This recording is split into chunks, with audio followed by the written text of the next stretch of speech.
Está começando mais um podcast da Alternativa no Ar. Deixe o seu like, siga as redes sociais da Alternativa Online e compartilhe com seus amigos com a hashtag Alternativa no Ar. E também acione o sininho.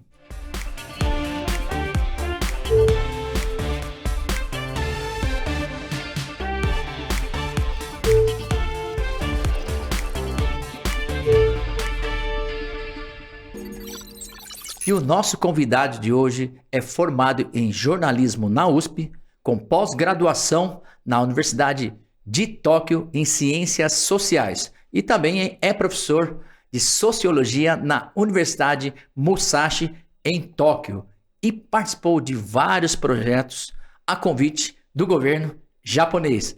Ângelo Ishii, obrigado aí pela sua presença e ter aceitado o nosso convite. Nossa, eu que estou muito feliz, Joey, de poder ser agora entrevistado por você, né?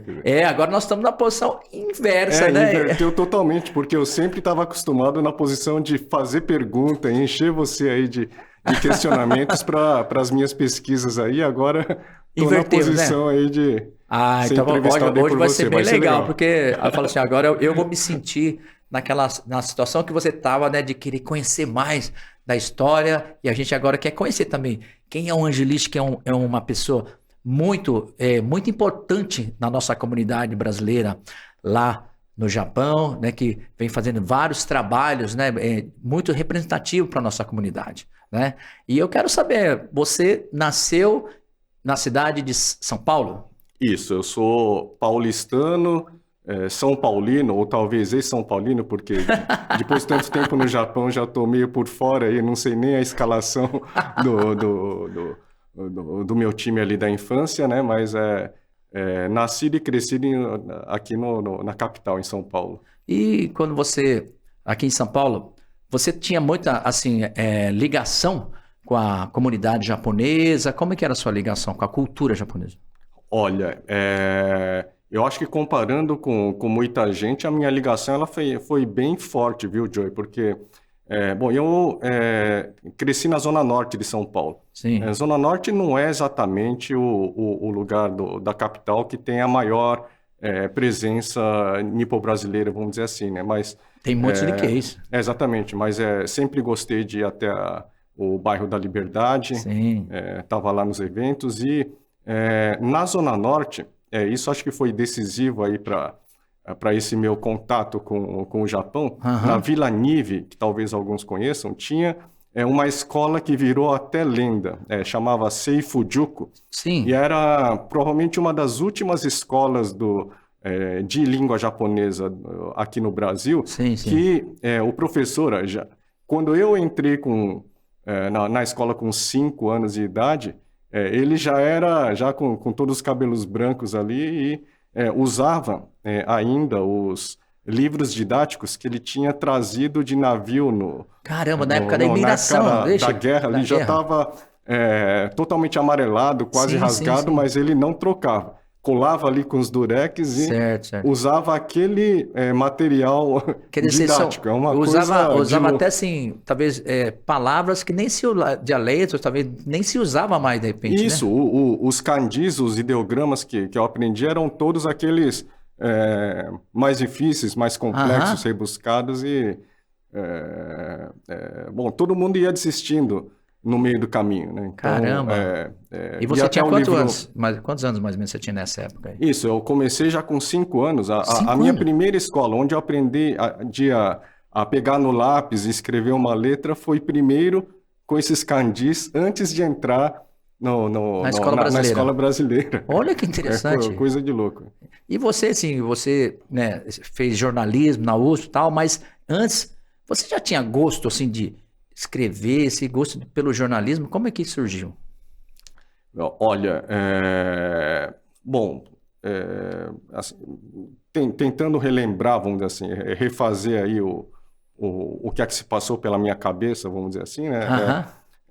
Primeiro, eu acho que eu aprendi a gostar de escrever redação justamente nessa escola de língua japonesa que eu frequentei. logo em seguida, entrando na escola mesmo brasileira, eu me lembro que a minha matéria preferida, ou predileta, sempre foi assim, disparado, língua portuguesa e Caramba! redação.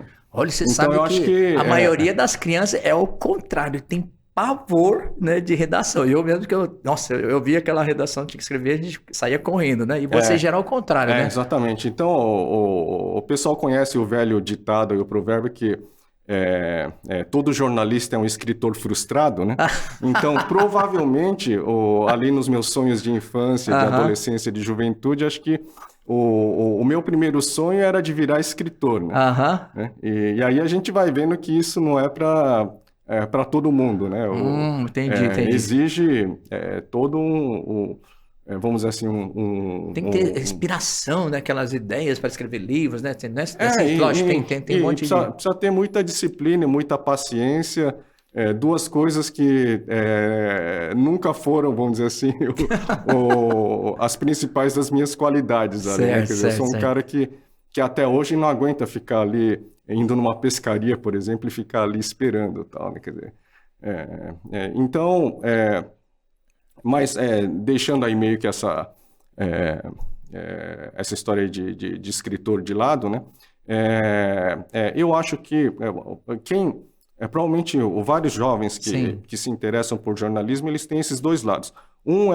Aliás, três lados, né? Quer dizer, um é gostar de escrever, o outro é gostar de ouvir pessoas, né? Quer dizer, dialogar, isso eu sempre gostei. E o outro componente, o fator que eu acho que é comum em muita gente que quer seguir o jornalismo é aquele senso de justiça social, né? De querer lutar para melhorar a sociedade em que está vivendo, né? Quer dizer, isso sempre foi muito forte para mim, se eu for relembrar o que é que eu pensava, o que é que me preocupava desde muito cedo, né? Porque morando na Zona Norte, quem conhece vai lembrar que tem lá a famosa penitenciária, né? O Carandiru, do Carandiru ali, né? Que virou filme e tudo, etc. Né?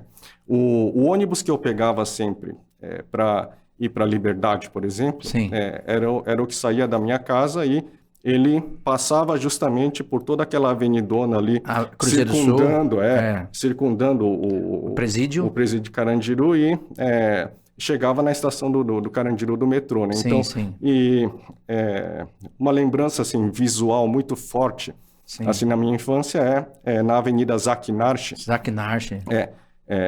Eu lembro até do nome da avenida e até escrevi o nome mesmo dessa avenida no livro, que mais tarde, acho que a gente ainda vai falar aqui na entrevista talvez, que eu escrevi um livro sobre o Brasil em japonês, lá no Japão, né? No primeiro capítulo eu já coloco essa imagem para mim do ônibus passando pela Zach Narchi. De um lado dava para enxergar a imagem da riqueza, da prosperidade, que era o Shopping Center Norte, uns prédios bonitos, etc. E do outro lado, favelas, enfim, aquela imagem da pobreza. Então, essa diferença social que existe. Exatamente. Então, essa disparidade social, para mim, ela sempre me marcava muito ali no... Por que acontece isso, né? Você tem uma avenida e dois mundos paralelos, ou dois mundos... Divididos só por um atravessar de rua, né? Exatamente, né? Então, acho que é isso também que me despertou para esse caminho aí. E depois você fez faculdade de jornalismo na USP, né? Exatamente. Para mim, não existia outra opção que não fosse a USP para fazer a universidade, porque assim como muitos outros jovens aí da comunidade nipo-brasileira da época, né, não tinha como os nossos pais ficarem custeando faculdades particulares que, bom, eu sei que hoje continua, ou talvez ficou até mais caro, mas sempre foi muito caro. Então, eu sou muito grato a esse sistema da educação pública gratuita, incluindo o curso superior no Brasil, e eu acho que isso é uma coisa que precisa perdurar, precisa ser Sim, sim. Estimulada, mantida, né? e até aproveito aí para adiantar, né? Eu diria que é algo que, comparando com o Japão, onde eu vivo hoje, é algo que eu sinto muita falta.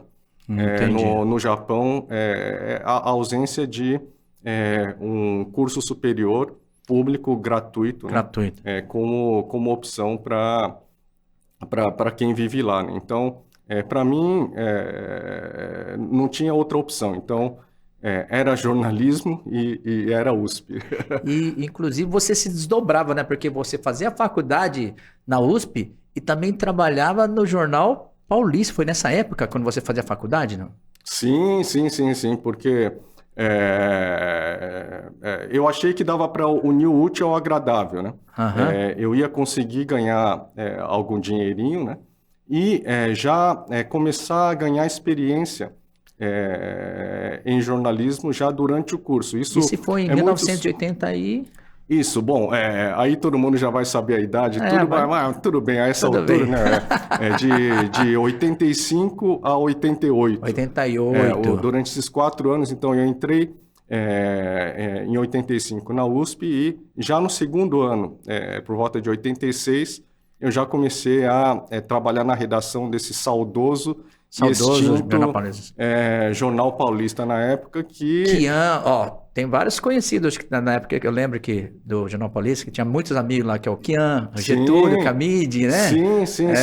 Paulinho Ogawa. Sim, uma turma que era fera. Sim. E eles tinham toda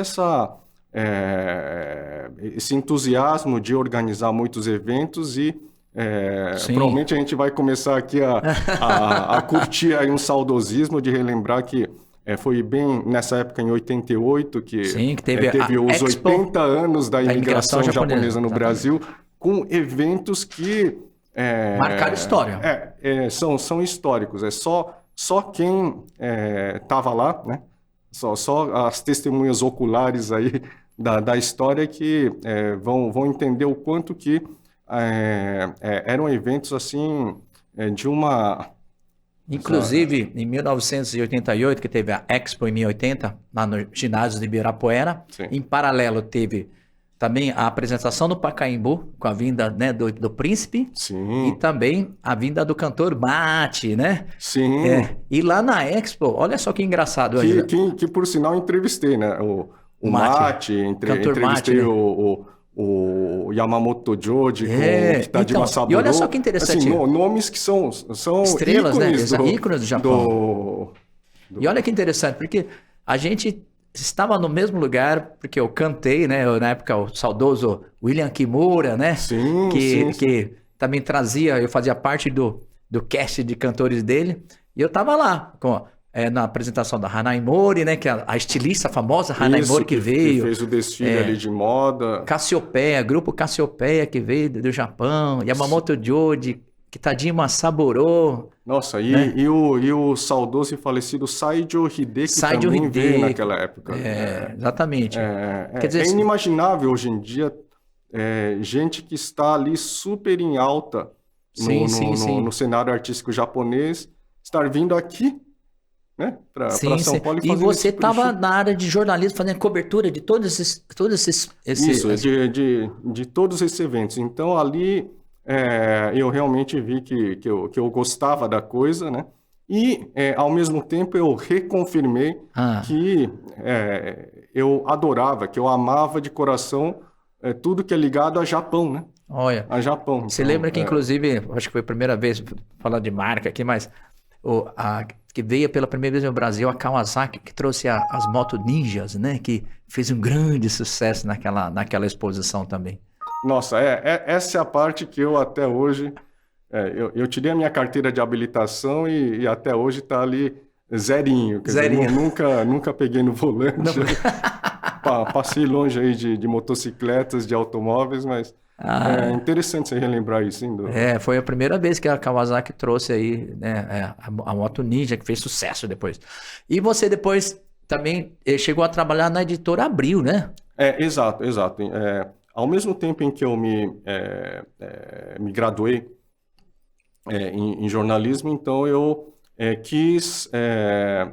isso acho que você também que sempre se preocupou em fazer alguma coisa que transcendesse o círculo da comunidade nipo-brasileira e, enfim, se projetar para o mercado nacional, o mercado brasileiro no geral. Você vai entender que eu também, apesar de gostar tanto de Japão, gostar tanto de comunidade nipo-brasileira, na hora em que eu me graduei, eu logo já quis entrar em algum veículo de comunicação top aqui da imprensa brasileira. Então, eu tive a sorte de fazer o curso Abril, né? Olha que legal.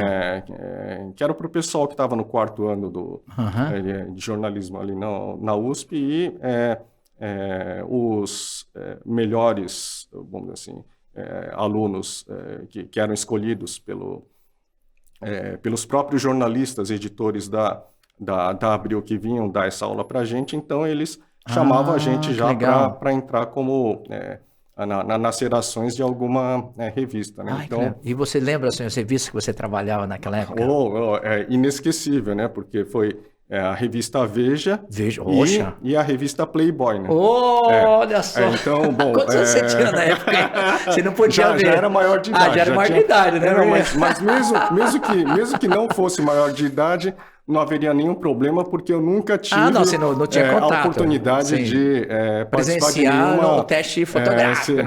Exatamente. A gente ficava na redação ali que é igualzinha a qualquer outra redação ali de Veja, a gente fala brincando, de Jornal né? Paulista. E eu digo com muito orgulho que a gente fazia as melhores entrevistas da imprensa brasileira na época, né? Sim, eu me lembro. A revista Playboy é conhecida como... Sim, sabe, não era só a revista, né, lógico, o exemplo de bom jornalismo. Sim, tinha matérias muito, muito importantes.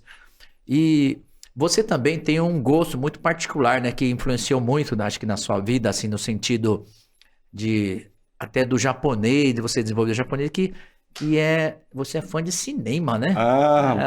Muito bem lembrado, John. Muito bem lembrado. Eu queria, se possível, ficar aqui uma hora só falando aí da minha paixão pelo cinema japonês, né? Porque desde muito cedo eu comecei a ficar vidrado em cinema japonês. E é cinema japonês de todos os tipos. Sim. De todos os tipos. Na época do Jornal Paulista, sim. Eu passava parte do tempo estudando... Desculpa. Parte do tempo estudando jornalismo, parte do tempo trabalhando ali no Jornal Paulista, mas naquela época, quem trabalhava no Jornal Paulista tinha a carteirinha do Cine Niterói. Nossa, Cine Niterói, que era um dos últimos redutos ali sabe, e passava sala só especializada filme japonês, né? Exatamente, em japonês, eram né? filmes, aqueles filmes comerciais, assim, não eram filmes artísticos ou filmes... Sim. Kurosawa. Não só o Kurosawa, como N outros... filmes clássicos eu me lembro que eu assisti um filme lá que chamava Gamera. Opa! A Gamera era uma tartaruga que soltava fogo esse pela lado. de entretenimento puro ali. Então eu ficava ali circulando entre Cine Niterói, entre projeções de cinema contemporâneo tal, da Fundação Japão, né, que sempre trouxe muito filme interessante contemporâneo japonês, e eu completava a minha lista ali de ver esses filmes japoneses, indo em todos os como é que chama aquele lojas que faziam, né, aluguel de fitas de programas gravados do Japão. Sim, da TV japonesa, que incluíam filmes, incluíam seriados e programas de TV, né? Bom, aí cada vez mais o pessoal vai achar que eu sou um dinossauro, mas é a época das fitas VHS e fitas da Sony Betamax. Nossa Senhora. Então Sim. E isso te assisti os ajudou dois muito, ali. né, na questão do aprendizado do japonês, né? Exato. Então, na verdade, quando eu pensei em tentar alguma bolsa de pós-graduação no Japão, Sim. o que eu realmente queria, assim, de coração, era ir para lá para fazer uma pós-graduação sobre cinema japonês, focando na Ah, filmografia do Akira Kurosawa, né? olha só que Porque eu interessante. já, estando no Brasil, antes de ir para lá, eu já tinha praticamente assistido todos os 30 filmes que Sim, sim, ele sim. produziu ao longo da carreira, incluindo alguns que o pessoal acho que nunca nem imaginou e nem ouviu Ah, falar ali, desde o olha início que da legal. carreira dele, né? Mas quando você foi para o Japão para fazer a bolsa, você não foi para, né, na área de cinema, você foi para jornalismo já nessa época?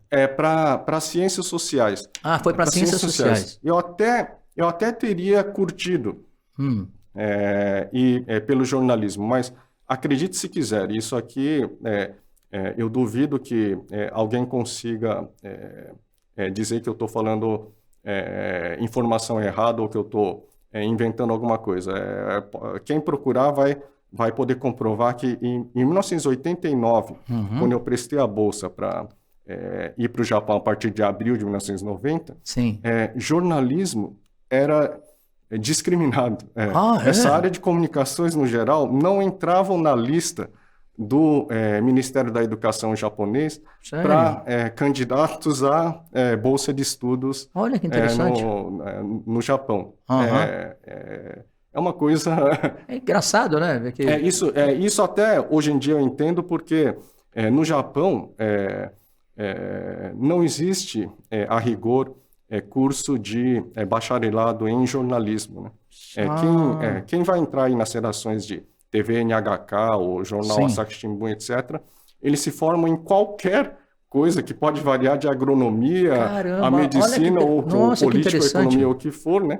É. Eles vão aprender jornalismo do zero depois que eles entrarem nas Caramba. redações E aqui no do... Brasil a gente tem, né? Já tem já a Isso, faculdade isso. de jornalismo, né? Eu acho muito melhor o sistema do Brasil, em que as pessoas elas estudam os Interessante, olha. 4 anos Quer dizer, tem coisa aqui no Brasil, então, que é bom também, né? Tem muitas muita coisas coisa. boas, né? Muita coisa, muita coisa. É. Então, não dava para prestar em jornalismo, e aí o que eu pensei? Pensei em prestar em ciências sociais, que é uma área bem próxima. No meu histórico, no meu currículo escolar, eu sublinhei ali tudo que era relacionado a ciências sociais e Sim, entreguei sim. isso como documentação para o consulado japonês em São Paulo, que é Sim. onde a gente prestava a prova. E, felizmente, a comissão julgadora ela teve, Olha vamos só dizer que assim, eles bons tiveram a olhos. compreensão. Ó, se não fosse esse pessoal que te jogou lá, não teríamos o Ângelo Luiz, jornalista e tão importante aí hoje na nossa Exato. comunidade lá, né? Bom, e eu não sei se eu fiz ou não a escolha certa. Eu quero acreditar que eu fiz a escolha certa, mas em vez de fazer um projeto que era do meu sonho, que seria Sim. estudar sobre Cinema. cinema e Cinema. Kurosawa, eu escrevi um projeto de pesquisa que seria acompanhar desde o início, né, o que a gente já chamava de o boom, né, a febre do fenômeno Dekasegi, que, como todo mundo sabe, em 89 foi aprovada A lei. a reforma da lei de imigração, que abriria as portas para Nisei Sansei, e isso seria implementado em junho de 1990. 90. Né? Então eu pensei, bom, se eu escrevo um projeto, né, dizendo que eu chego em abril e começo a pesquisar desde o início, né, qual será aí a trajetória dos Dekaseis, que a gente já sabia de antemão que iria explodir, vamos dizer assim, iria ter um aumento espetacular no número de brasileiros com descendentes de japoneses que iriam para o Japão, né, que o lado japonês ele se interessaria por esse meu projeto de pesquisa, e felizmente foi o que aconteceu, né? Ah, que legal. Então quer dizer que você já meio que já estava visualizando, né, realmente o que ia acontecer desde da notícia que você teve da aprovação da lei em 89, né? Quer dizer, só em junho, né, que foi aplicado a lei, e você já percebeu que ia ter esse boom, né, que foi, né, em 2 anos, praticamente quase 300 mil brasileiros que foram para o Japão, mas foi mais ou menos esse número, né? Quase 200, Sim, 300 mil. sim, exatamente. Só não enxergava quem não queria, né? Porque quando eu ainda, cursando jornalismo e trabalhando lá no Jornal Paulista, nós fizemos... teve uma época em que a gente lançou um jornal só em português, chamava Japão Agora, né? Japão Agora. Japão Agora. E nesse caderno somente em português do Jornal Paulista, eu fiz uma mesa redonda, um debate ali, que provavelmente foi o primeiro, entre aspas, vamos dizer assim, um simpósio sobre decassegues em língua portuguesa ali, Olha, com gente que já tinha voltado. Estamos falando de 88, hein? De 88, 87, 88. Gente que já tinha trabalhado lá, tinha voltado, né? Isso em 88? Um outro que estava querendo ir trabalhar, e mais o professor Wakisaka, do Centro de Estudos Nipo-Brasileiros, enfim. E havia ali... E também convidamos um representante de empreiteira, né? De agência recrutadora. Sim, sim. De trabalhadores para o Japão. Então, naquela época a gente ficava falando assim, provavelmente já existem, incrível, mais de 10 mil Nikkeis brasileiros estão indo para o Japão de decassegue, e eu lembro bem que a gente já estava abismado com a grandeza do número, né? E estamos falando de 10 mil. Será que é 10 mil? Será que é 15 entre mil? Esses 10 mil, eu estava lá, viu? Eu fui em 88. Pois é. Através do nosso amigo William Kimura. Nossa, então você é o pioneiro dos pioneiros. Né? Então, e não era difícil prever, vamos dizer assim, que com a abertura de 1990, com a reforma que... realmente. Porque antigamente só podia visto de turismo, de estudante, né? Como estudante também. E trabalho, para que você de estudante, você só podia renovar de 1 ano e depois mais 1 ano. Aí em 90 que, né, foi aprovada a lei de 3 anos de trabalho, né? Aí é que é a parte interessante dessa questão, né, Joey? Porque você falou a palavra trabalho, mas o governo japonês nunca, em nenhum momento, admitiu que essa reforma da lei, esse novo visto aí para Nikkeis, era para trabalho. Aí é que tá o X da questão. Olha que interessante. Mas ele liberou 3 anos de visto, né? Porque o visto de Nikkei era o quê? Era o que eles falavam que era uma maneira de facilitar para que o descendente de japonês ele pudesse conhecer o Japão, pudesse visitar familiares e parentes, sim, visitar o túmulo ali dos seus ancestrais e fazer um pouquinho de turismo. E para facilitar para esse Nikkei poder ficar um pouco mais no Japão, que um mero detalhe, também permitimos aí livremente que eventualmente a pessoa trabalhe. Quer dizer, esse foi sempre o discurso então, oficial, quer dizer, né? Olha só que interessante. Nunca foi colocado como Rodo Bisa ou Shuro Bisa, que seria traduzido literalmente como um visto de trabalho. É o que eles chamam em japonês de Mibun ni motozuku Zairyu Shikaku, que seria, vamos dizer assim, um status, né, de permanência no Japão que é baseado naquilo que você é. E naquilo que você é o quê? Que você é um descendente de japonês. Sim. Olha só que interessante. Mas na época eu lembro que só até a geração Sansei, né? Que podia, exatamente. Foi limitado somente para Sansei, o que inevitavelmente iria gerar essa polêmica que tem surgido nos últimos anos. E como é que fica o Yonsei da quarta né? geração? Nós já estamos tem Gosei, acho que Erokusei, né? Sim. Estamos aí várias gerações. E você também trabalhou lá no Japão, você, né, foi pela bolsa, aí você acabou resolvendo ficar, né, morar no Japão, né? Sim. você fez mestrado, né? Sim, Fez doutorado, sim, né? sim. E você também trabalhou, né, no jornal Tudo Bem, na revista Made Japan, lá no Japão, né? Também, também, É. também. Aliás, a Made in Japan, eu faço questão até de frisar que eu fui um dos mentores, um dos criadores Ah, é? Que da Made in legal. Japan na época, né? O Tudo Bem, ele já existia Sim, sim, quando eu virei o editor-chefe do jornal, né? Quer dizer, sim. eu Inclusive, sucedi eu outros. agradeço porque você fez várias matérias minhas lá em época de Sim, 98. sim, sim, É. porque né, você, Joy, enfim, você não precisa nem ficar com falsa modéstia nem Ah, nada, quer dizer, todo mundo sabe que você é uma das pessoas que mais merecem não só a atenção de fãs ou de público em geral, mas eu acho que merecem ser estudos de caso de papers acadêmicos, né? Por isso que, obrigado, obrigado. exatamente, eu me orgulho de ter sido um pioneiro, né, em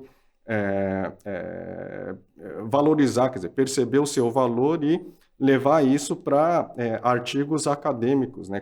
Qual que Não, era é. a importância do Joe Hirata nesse cenário cultural artístico Brasil-Japão, né?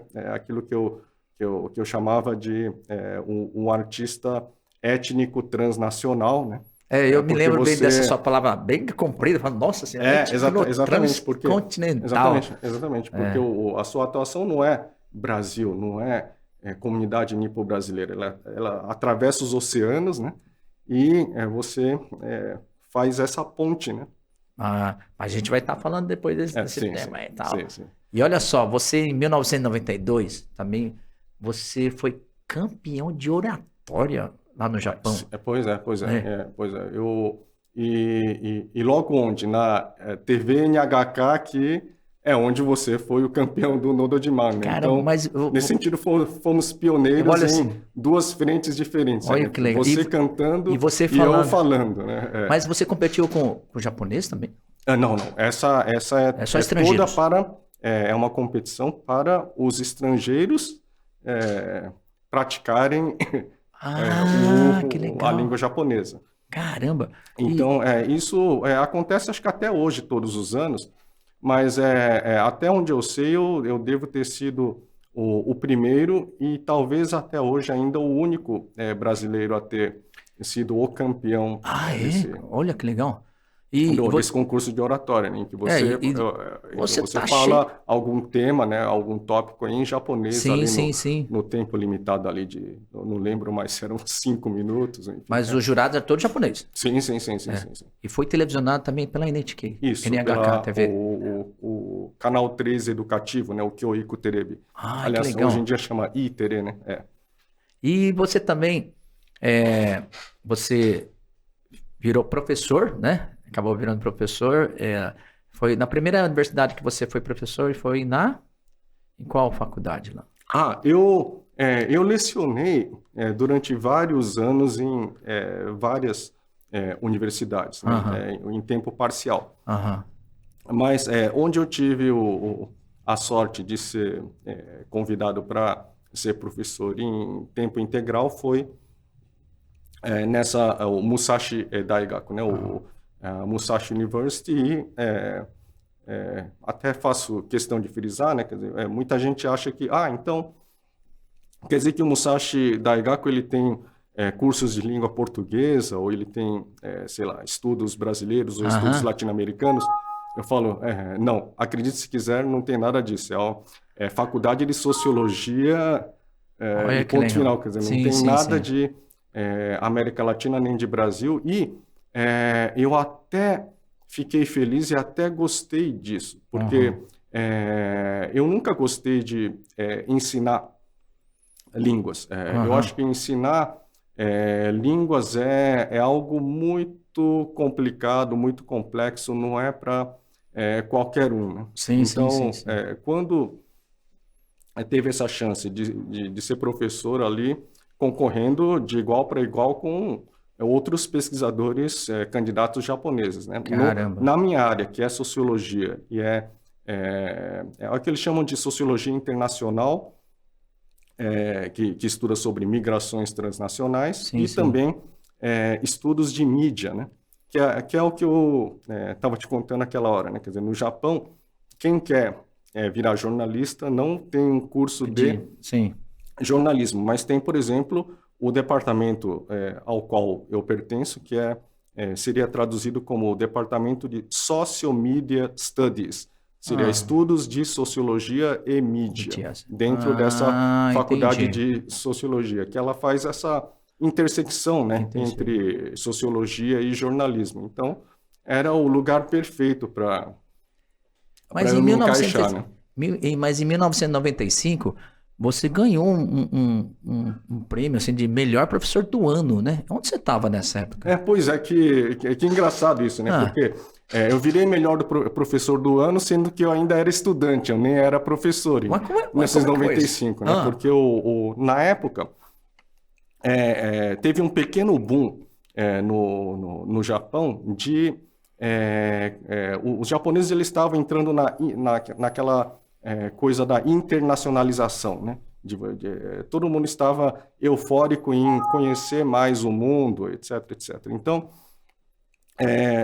teve uma empresa que teve essa luz, né? Então, eles montaram um sistema de agenciamento, né, de estudantes estrangeiros, os ryugakuseis, né? Especialmente de universidades ali de prestígio, como a Universidade de Tóquio, que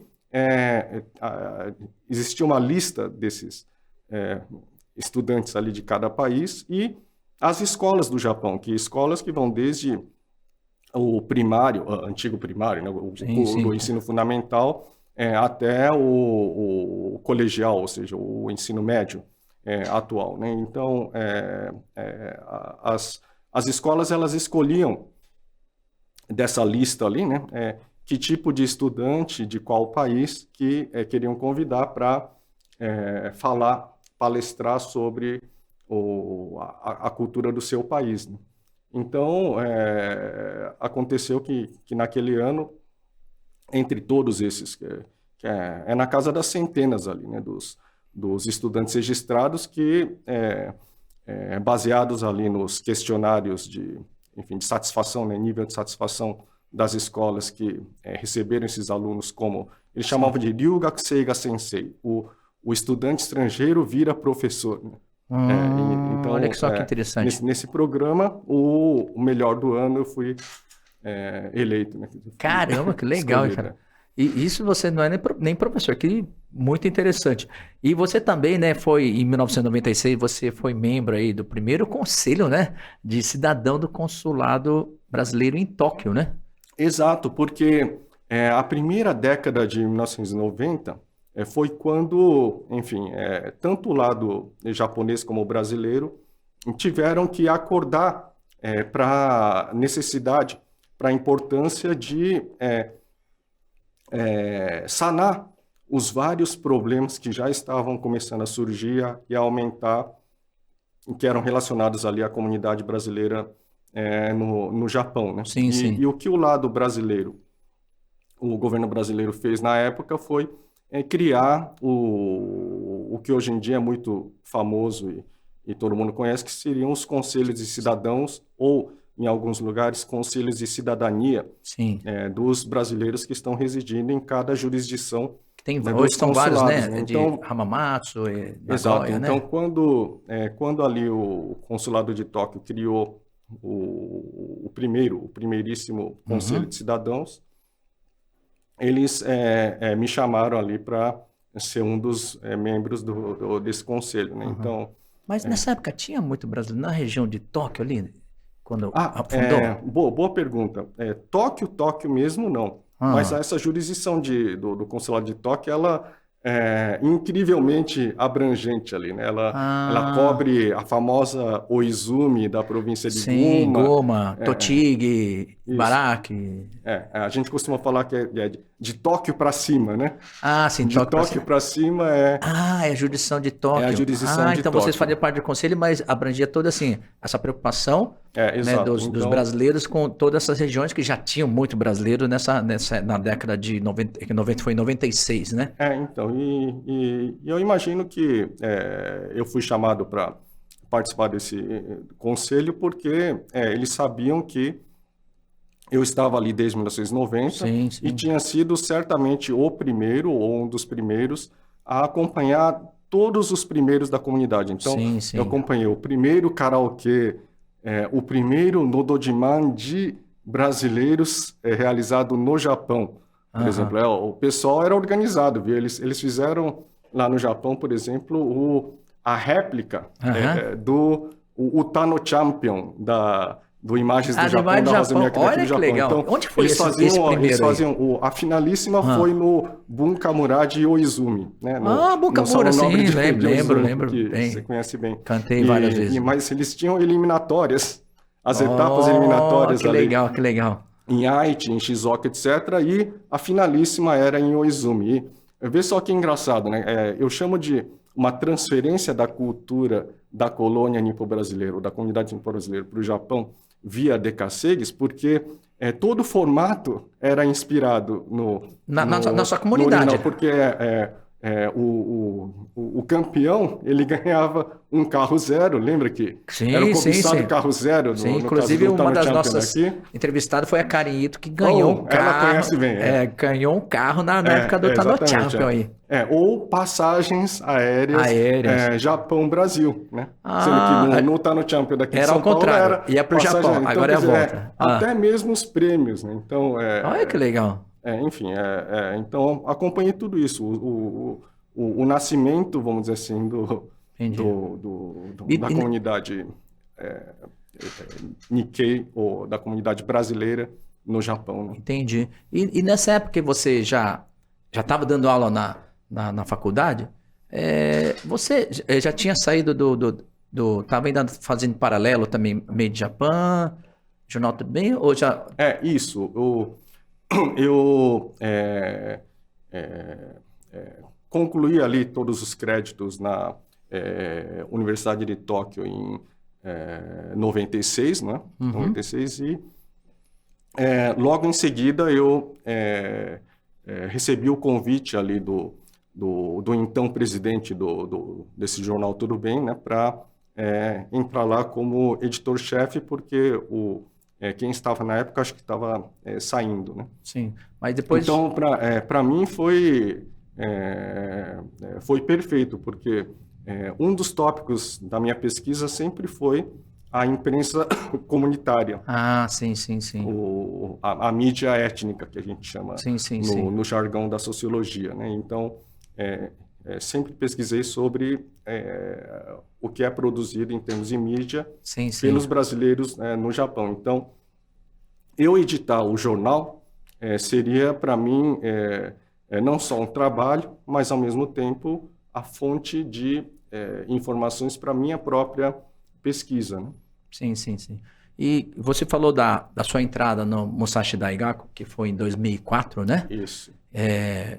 Foi realmente um feito, né? Porque você falou que competiu com japoneses, né? Exato. Eu nem sei se os meus companheiros da universidade eles vão ficar felizes se eles souberem que eu vou estar falando isso aqui nesse programa, mas eu quero acreditar que eles...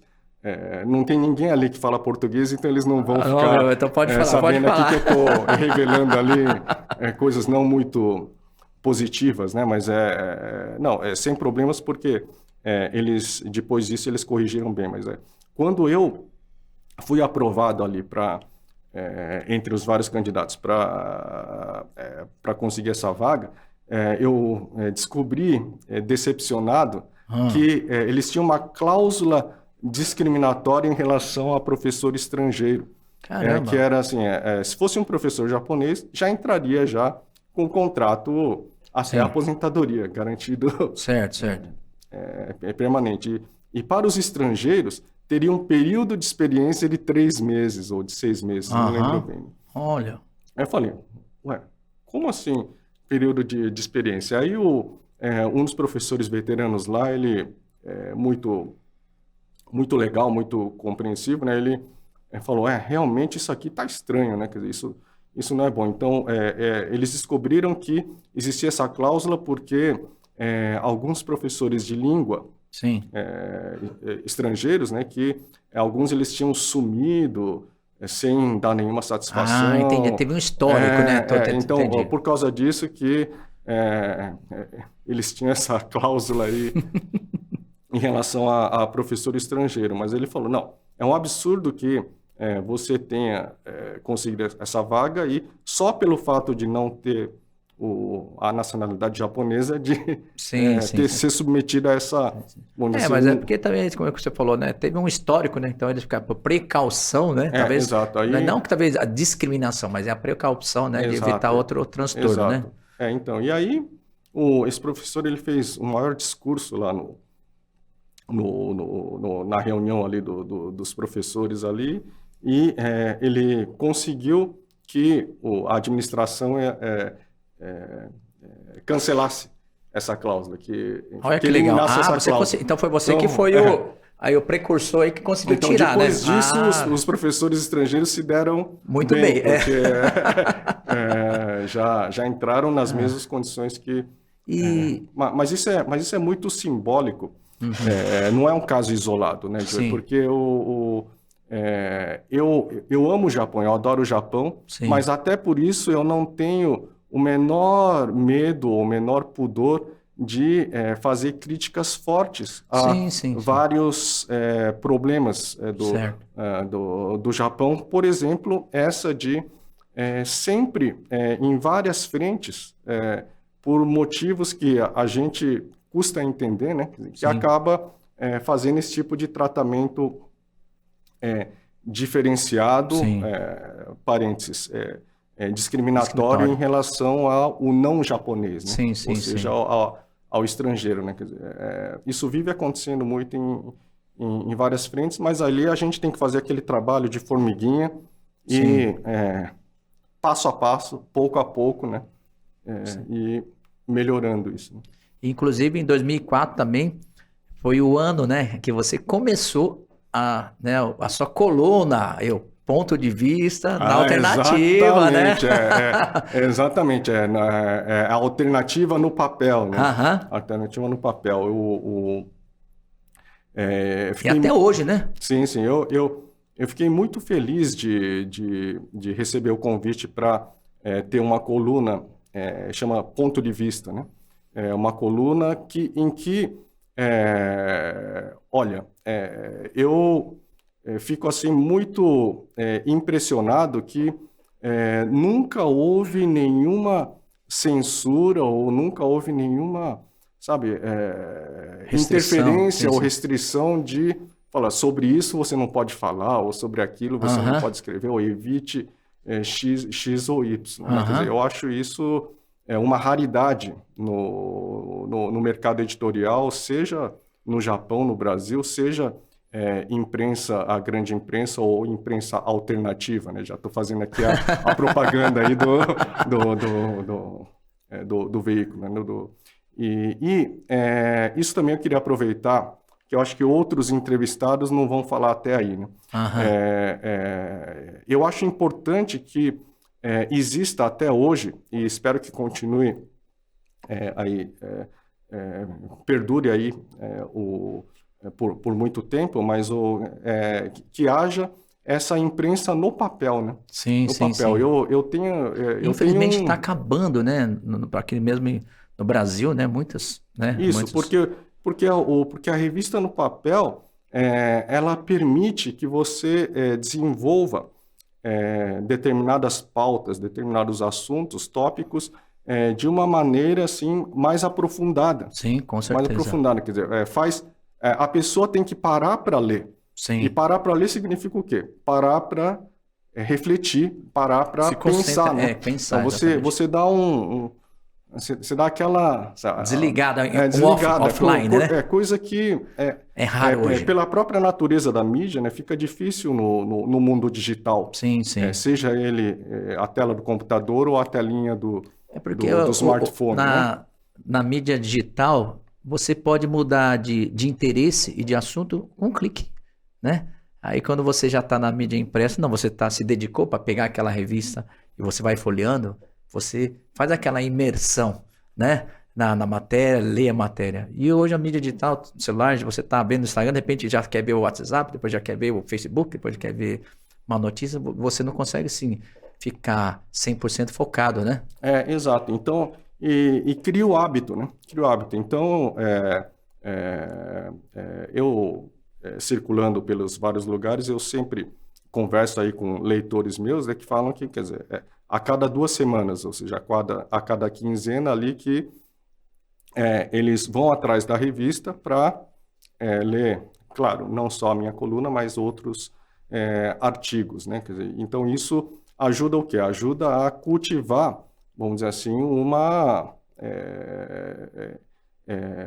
eu não digo opinião, mas sim uma interpretação, Sim. né? Mais consistente dos fatos e das tendências, né? Sim. Inclusive, assim, a gente tem conhecimento, né, que seus leitores, né, são pessoas que acompanham a sua coluna, são pessoas que são muito, assim, pessoas informadas, que querem saber, se aprofundar até com as suas matérias, que você coloca matérias bastante interessantes.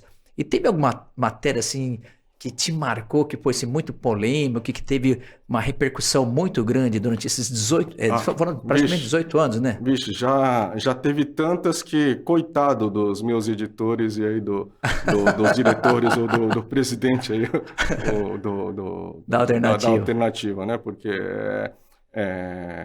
com essa liberdade aí que me deram, né? Então, por exemplo, uma que é muito fácil de lembrar é que eu falei que era necessário, era urgente você estrelar os restaurantes e lojas de produtos brasileiros no Japão, né? Então, eu falei, eu sugeri que teria que se fazer um ranking ali sabe, 3 estrelas, 2 estrelas, 1 estrela e sim, 0 sim. ali para o leitor poder se orientar sobre a qualidade ali do atendimento, produto, do serviço e tal. Caramba, e o que se repercutiu na época? Aí, bom...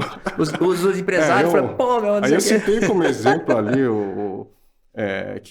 que uma coxinha que eu comia aí numa loja que ela me serviram fria ali, né? Sendo que não era para viagem, era para comer ali no local, e falei, como é que pode uma coisa dessas, tal, né? Entendi. E aí você já imagina que... Entendi. Você estava assim, muito preocupado, na verdade, na época, na questão da qualidade de atendimento até para o próximo brasileiro, para melhorar uma qualidade, né? Então, quando você tem um ranking, né? Isso, exatamente. Eu achava que era uma crítica construtiva, mas não necessariamente, né, para uma outra pessoa, sim, quer dizer, vai se ninguém, interpretar, né? Dessa forma, né?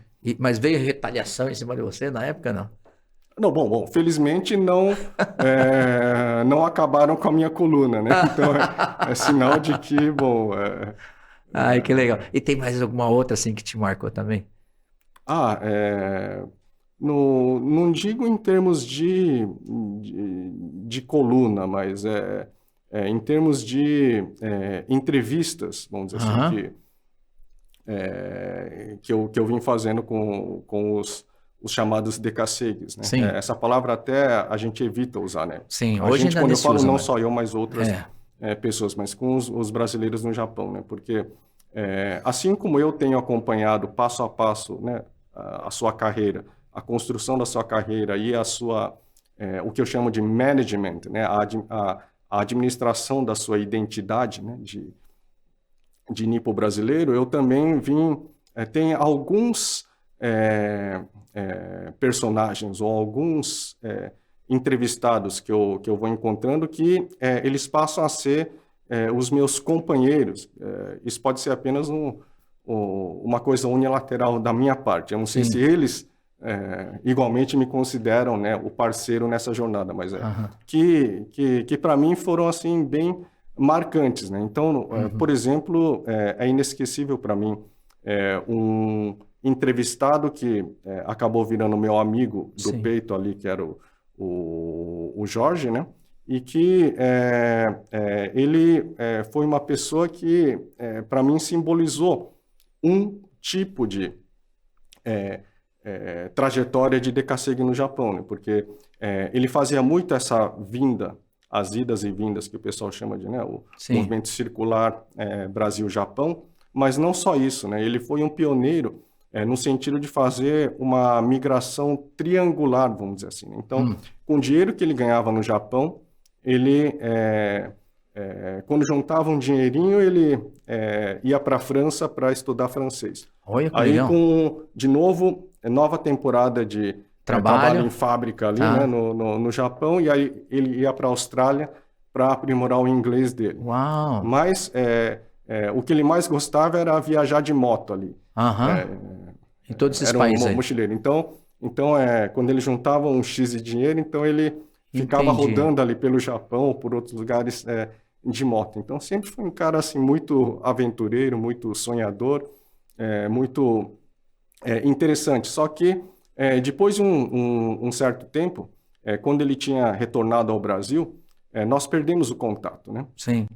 E aí, anos depois, a minha esposa, que também acabou virando, juntamente comigo, amiga pessoal dele, né? Quer dizer, ficou muito preocupada e, quando nós retornamos ao Brasil, nós fomos ali, fizemos um trabalho de reportagem, literalmente, para tentar descobrir por onde andava esse nosso amigo. Sim. E aí, o que a gente descobre? Aí é mérito da minha esposa, né?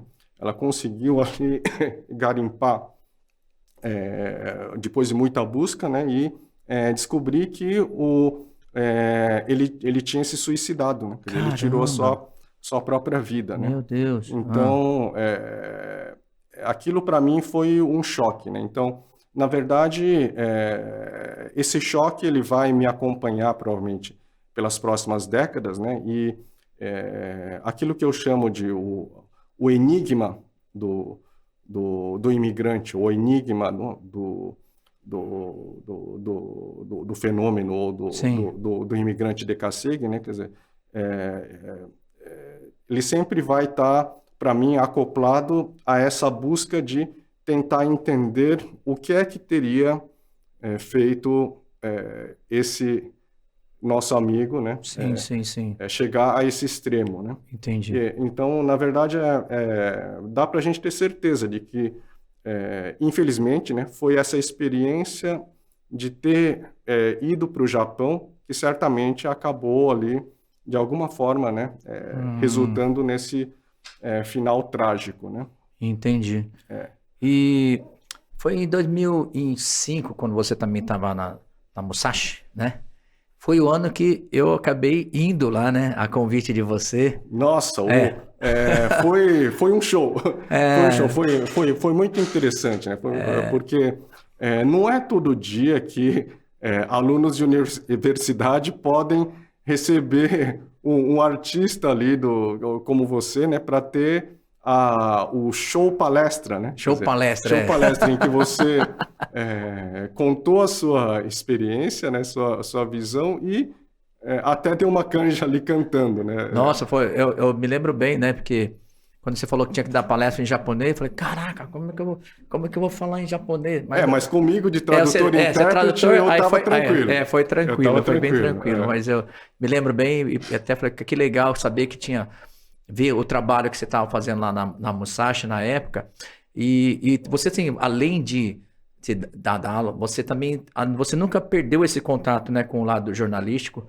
Inclusive, em 2002, você também fez a cobertura da Copa da Coreia, Japão, né? Sim. Nossa.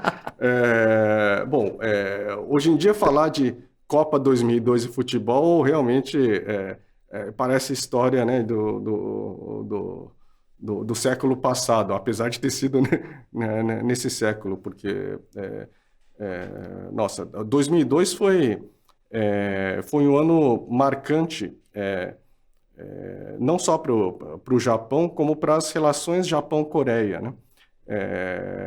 Não sei até que ponto as pessoas estão familiarizadas com geopolítica ali da Ásia, mas essa relação de Japão-Coreia é uma relação de amor e ódio Sim, ali, sim. né? Realmente foi uma surpresa, né? Porque a gente sabe, né, que na época, Então, né, da Segunda Guerra, né, o Japão, né, invadiu muito lá na Coreia e de repente se juntaram para fazer um evento mundial, né? Isso foi não, incrível, então, né? pois é, então, mesmo em termos de relações internacionais Japão-Coreia, para mim já era interessante. Mas é claro que o meu interesse principal era por futebol. Eu sempre fui muito fã de futebol. Já fui in loco ali em várias Copas. A tragédia da final da França, ali que o Brasil perdeu para a França. Eu Sim, estava sim, lá in sim. loco Nossa. ali vendo. Aí 2002 também, enfim. Mas a de 2002, na época, estou falando aqui, na época, para a revista Época, né? Aham. Que é a revista Época da editora Globo, é que eles estavam precisando de algum correspondente para a Copa bilíngue, né? Então, Sim. graças aí ao meu conhecimento do Nihongo, da língua japonesa, muito mais do que o meu conhecimento de futebol, tive a felicidade de ser o correspondente deles, né? Então, eu fiquei ali, circulando ali, fiz umas 3 Conheceu, viagens entre Japão e Coreia durante e conheceu, assim, esse algum dos mês ali, jogadores né? mais importantes, pessoal da nossa seleção, não, que você chegou a entrevistar? Não, isso é interessante. Não é tão fácil assim você É. ter acesso aos astros. É muita Aham. coisa que sai assim. A declaração do Ronaldo, etc. Muitas vezes não é o próprio É repórter que assessoria de ouviu. imprensa, né? Exatamente. Existe o jornalista da FIFA que fez Entendi. a entrevista e tem um sistema ali um release Também não publicado. imagina, É um jornalista release do que é o mundo todo, acesso né? restrito Sim, sim. acesso restrito aos jornalistas somente, em que eles traduzem esse original que é publicado em inglês, aí isso vira português, japonês, enfim, de outros países. Mas só de poder ter visto ao vivo a histórica final ali em Yokohama, né, que foi a redenção do Ronaldo, e toda uma comunidade brasileira no Japão em massa, né? Sim, sim. Porque foi um frisson, né?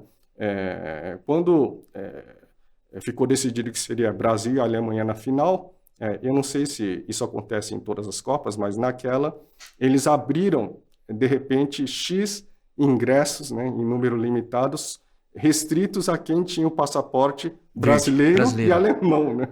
Ah, entendi. Então criou-se uma fila ali. A comunidade brasileira, né? Então foi em peso, né? Teve quase um quebra-quebra ali. Sério, cara?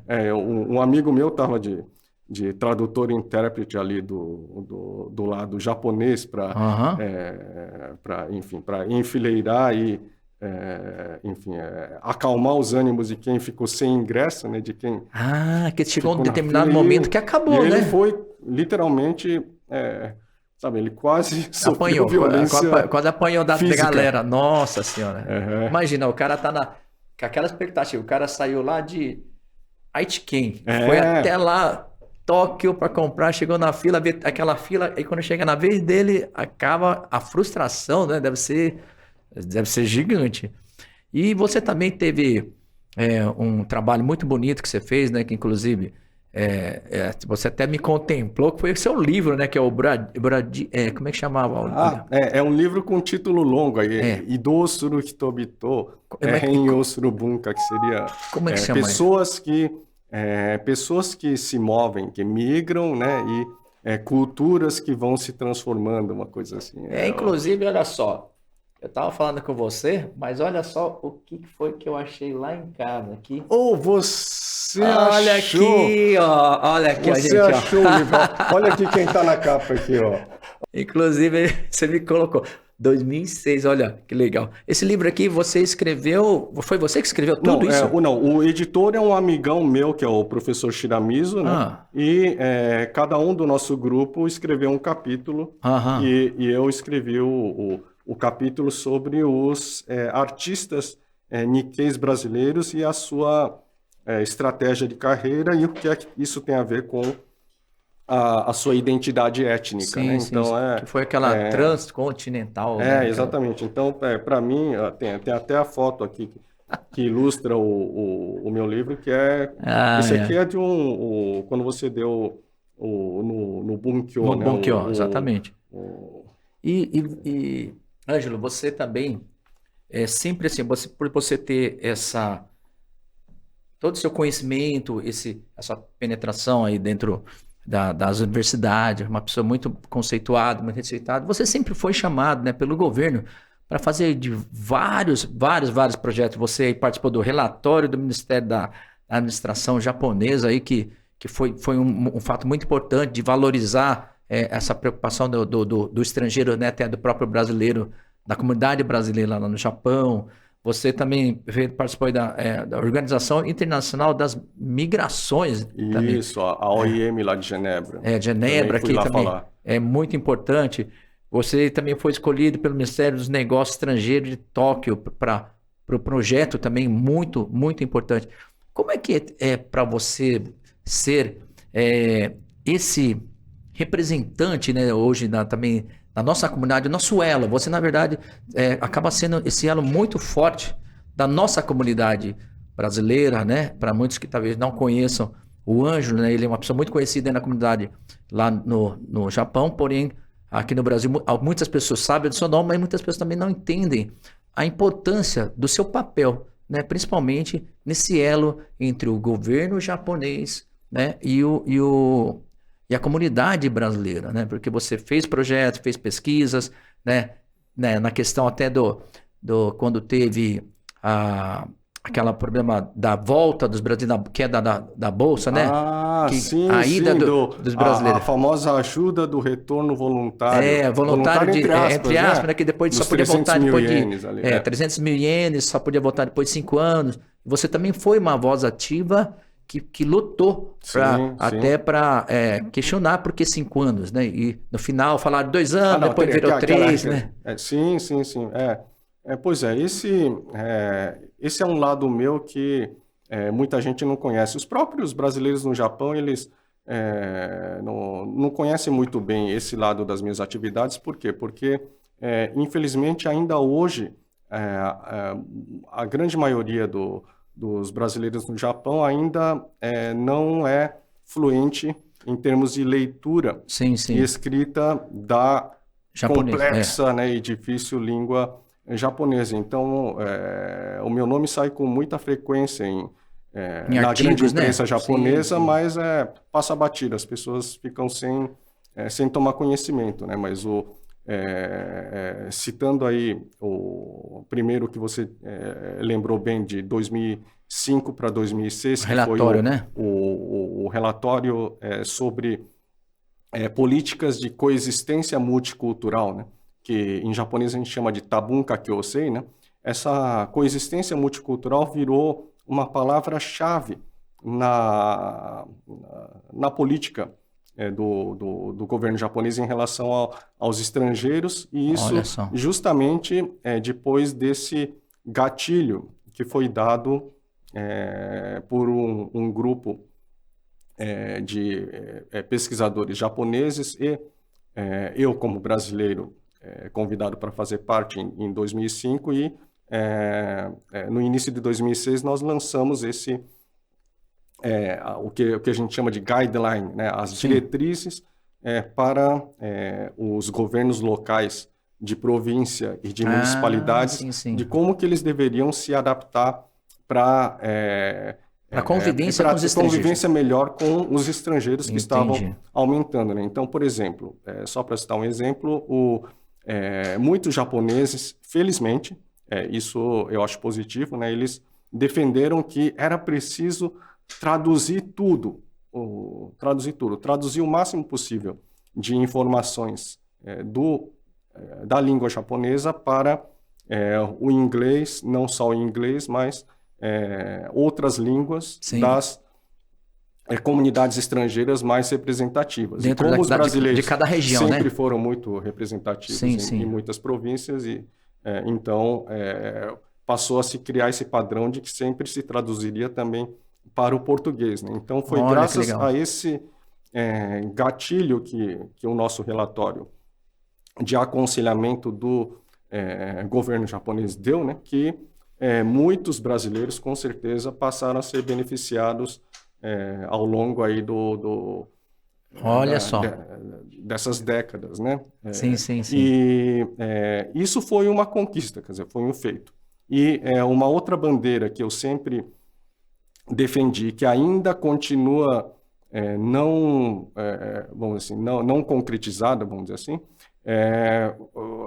desde aquela época eu defendo, e nós escrevemos um pouco isso no relatório, que era preciso também, ao mesmo tempo, conscientizar a população local japonesa Sim. de que é importante e é bom para o Japão receber esses estrangeiros e conviver com eles. Então, seria a conscientização, campanhas de conscientização da população local japonesa e prover mais informações sobre esses estrangeiros para a população local. Esse lado do fluxo de informações e de traduções, infelizmente, ainda não se desenvolveu, não se consolidou. Entendi. Como eu gostaria que acontecesse. Então, até hoje ainda tem uma parcela da população japonesa ainda desconhece praticamente, não tem as informações básicas sobre o que é um Nikkei, o que é um brasileiro no Japão, o que é DKSEG, o que é reforma da lei da imigração. Quer dizer, eles simplesmente desconhecem, continuam desconhecendo, ainda hoje, 2022, né? Sim, sim, depois de 32 a realidade anos, né? e o que se passa pelos corações e mentes desses brasileiros que moram no Japão. Então, por exemplo, em 2010, que você citou do outro relatório que a gente fez ali relacionado a isso, né?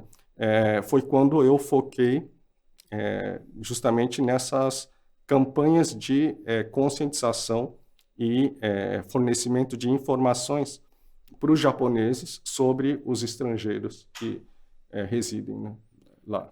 Olha só que legal, né? Então, pessoal, olha só, você que está aí em casa, você que está aí no Japão também, ou você tem um amigo no Japão, hoje muitos brasileiros chegam na prefeitura, já está lá.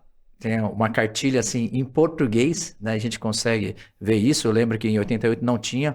Então tem um dedinho aí do Ângelo, né? Então olha só, você que está aí, compartilhem com seus amigos e ouçam a história do Ângelo, que ele com certeza ele tem um papel muito, muito importante nesses 30 anos aí, né, de imigração, né, brasileira lá no Japão. E Ângelo, todos esses relatórios é muito interessante, né, que a importância, né, essa importância de você da língua japonesa que você hoje domina, né, que a gente sempre comenta muito isso, a gente gosta de reforçar sempre em todas as nossas entrevistas com pessoas. Que supostamente eu domino, mas é uma língua cheia de armadilhas, então eu costumo falar que é para a vida inteira, sim, com para a vida inteira, né? o aprendizado. Mas você não chegaria hoje onde você está, não seria um professor de faculdade, o governo japonês não daria esse crédito, né, e essa confiabilidade nas suas informações se você não dominasse a língua japonesa, né? Então é muito importante, é muito legal, a gente parabeniza realmente o seu trabalho, né, por você estar aí sempre tomando a frente, tomando as dores, né, de todos os brasileiros que estão lá e falando, poxa vida, ó, não, brasileiro não é assim, tem que tratar melhor, né, sabe, valorizando perante aí, principalmente o governo japonês, que depende de tudo, né, da política, de todas as regulamentações, e eu sei que você tem o dedinho muito importante. É verdade, é verdade. Eu já estava esquecendo de comentar um pouquinho sobre o outro tópico que você tinha levantado naquela hora, que é essa questão aí de 2008 para 2009 do reentre para os brasileiros que tinham recebido a ajuda do retorno voluntário. Vou tentar resumir aí uma história, uma novela muito longa, mas quando estourou essa crise financeira global, né, e crise de demissões em massa de estrangeiros, principalmente de brasileiros, lá no Japão. Então, o governo ele criou um pacote, o governo japonês criou um pacote para ajuda emergencial. Então, esse pacote, o pacote em si até que era bom. Ele incluía várias maneiras de alguns estrangeiros se reempregarem no próprio Japão. Certo. Mas ele tinha, né, uma isca ali muito ardilosa, né, que era, olha, quem aceitar receber 300 mil ienes de ajuda, né, para a viagem, né, que vai poder retornar. Isso não é um empréstimo, isso é uma doação do governo japonês, né, emergencial. Damos os 300 mil, mas em troca, o que acontece? Vai ser carimbado uma proibição de reentre no passaporte de quem receber em 5 anos, essa ajuda. Então, o que aconteceu? Muitos brasileiros recorreram a essa ajuda e é um direito deles, ninguém tem nada que questionar ou criticar quem estava passando por apuros e resolveu receber isso, né? O problema se o Nikkei, né, ele é supostamente, né, o grande elo de ligação humano nas relações Brasil-Japão, né? Por que essa frieza e essa crueldade de tirar desses brasileiros que estavam lá no Japão, né, o direito de reentrar no Japão na hora que pudessem, só porque receberam esses 300 mil ienes de ajuda, né? Mas você acha que o governo estava vendo a comunidade brasileira nessa época como um problema social para poder falar, não, voltem, retornem, tomam os 300 mil? Assim, infelizmente estavam, né? Infelizmente estavam porque a crise era muito pesada, vamos dizer assim, né? E uma polêmica, vamos dizer assim, em muitos lugares é que além do seguro-desemprego, né, que parte dos brasileiros no Japão estaria começando supostamente a querer recorrer o que eles chamam de Seikatsu Hogo, que seria aquela ajuda de subsistência para quem não tem perspectivas de se reempregar, né? Então, isso iria supostamente onerar, né, viraria um peso para a previdência social japonesa, né? Então, é claro que, entendi. por parte do Japão, interessava diminuir esse fluxo, né, de caixa, né? Fosse possível o número de potenciais pessoas que iriam recorrer a uma série de ajuda caso se prolongasse ali o desemprego, né? E aí, então, o que aconteceu? Eles anunciaram isso, aí começou a ter várias vozes questionando, né, por que estavam fazendo isso, e é claro que eu fui uma das vozes fortes protestando contra isso, inclusive eu falei com muita veemência sobre isso em rede nacional, né? num programa de debates de grande prestígio lá, que é o TV Tako da TV Asahi, que era mediado pelo famoso Bito Takeshi, também cineasta Takeshi Kitano, né? Ele é o máximo lá no Japão. Sim. Você falou isso em rede nacional? Exatamente. Eu questionei a coerência, né, dessa medida, né? E como foi a reação? O próprio Takeshi, para minha grata surpresa, ele falou: mas por que o Japão está tão mesquinho e tão pão duro? Ele falou mais forte do que eu, né? Quer dizer, eu estava escolhendo as palavras para falar ali de forma mais leve, elegante, mas ele abraçou a causa aí dos brasileiros no Japão e falou: pô, o Japão ele ficou durante décadas se beneficiando da mão de obra, dessa mão de obra desse pessoal, e na hora que aperta, por que essa atitude mesquinha, essa postura tão pão dura, né, de não querer nem sustentar por um tempo limitado, né? Esse pessoal que está em situação de E você acha que essa matéria em si repercutiu a ponto de o governo... Não, certamente repercutiu. Bom, não só isso, mas eu já tinha dado declarações para o New York Times, enfim, a imprensa estrangeira também abraçou a causa. Olha, então, que legal. Isso é muito frequente no caso do Japão, né? Se alguma coisa vira notícia, polêmica no jornalismo internacional, então o Japão ele se sente pressionado a se mover. Então, o que aconteceu? No início, o governo tinha falado que por tempo indeterminado Sim. que esse pessoal ficaria sem O visto poder de voltar renda. para o Japão com visto de Nikkei. Aí depois dessas polêmicas aí, pressões da imprensa internacional e do nosso programa ali de debates, o governo ele recuou um pouco e falou que, não, veja bem, em princípio, após 3 anos, liberaremos o reentre. Então, eles mudaram o discurso, amenizaram, entendi, né, o entendi. tom. Só que isso também é outro problema, né? Em japonês, eles falam sannen o medoni, que a tradução seria em princípio, ou a princípio, em 3 anos, né? Pode ser. Pode ser 3, virar 4, 5. O que é esse em princípio ou a princípio, né? Então, o que aconteceu?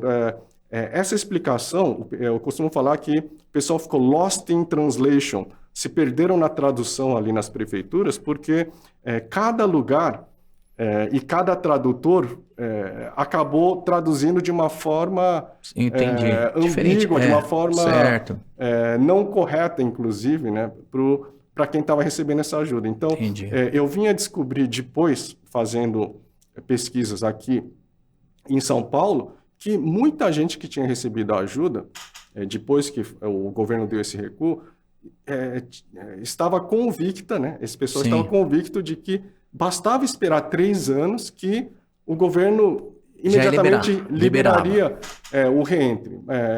Isso, em parte, é culpa do pessoal que até hoje não se esforça ainda para aprender a bendita língua japonesa, mas, em parte, é também responsabilidade do Japão de não ter providenciado uma tradução confiável, uma explicação precisa para todo mundo de que, olha, melhorou, mas não tanto. Quer dizer, esse em princípio pode virar... Sim, vários anos, né? Então, quando deu 3 anos, nós já prevíamos isso, não foi liberado em 3 anos, né? O em princípio realmente era... Mas hoje acabou, essa restrição já depois se arrastou por mais 1 ano e meio, finalmente liberaram. Entendi. E, Ângelo, você...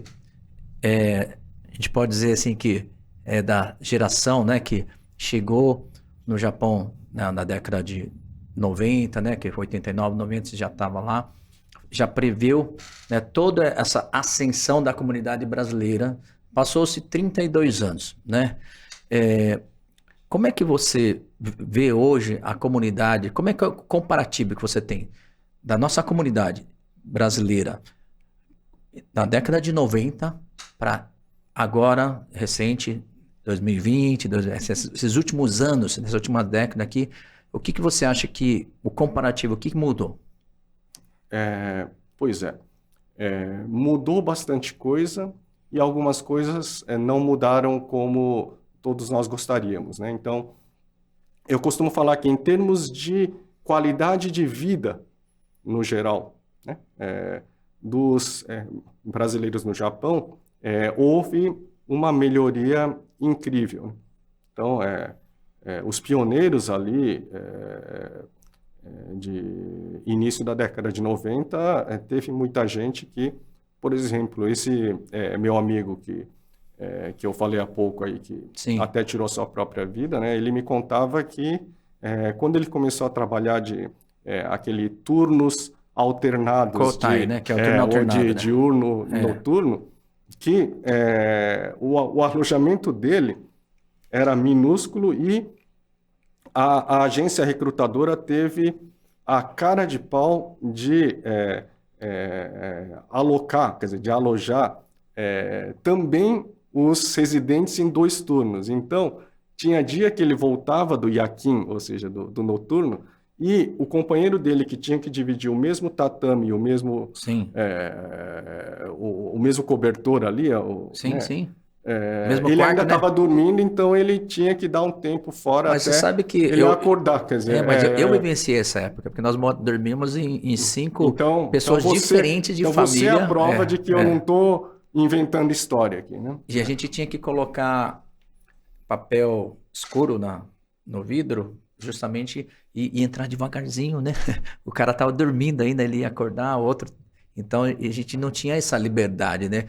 Como hoje muitos têm aí de já vai para lá e já tem um apartamento só para família. Não, antes era alojado várias pessoas que você nunca conviveu na vida, vai conhecer lá 5 pessoas diferentes num apartamento ali que só tinha dois, que no caso era uma sala e um quarto e a sala virava o quarto, né? Então, e justamente acontecia muito isso, realmente, é verdade. Exato. Então, quer dizer, felizmente, esse tipo de tratamento realmente Mudou, né?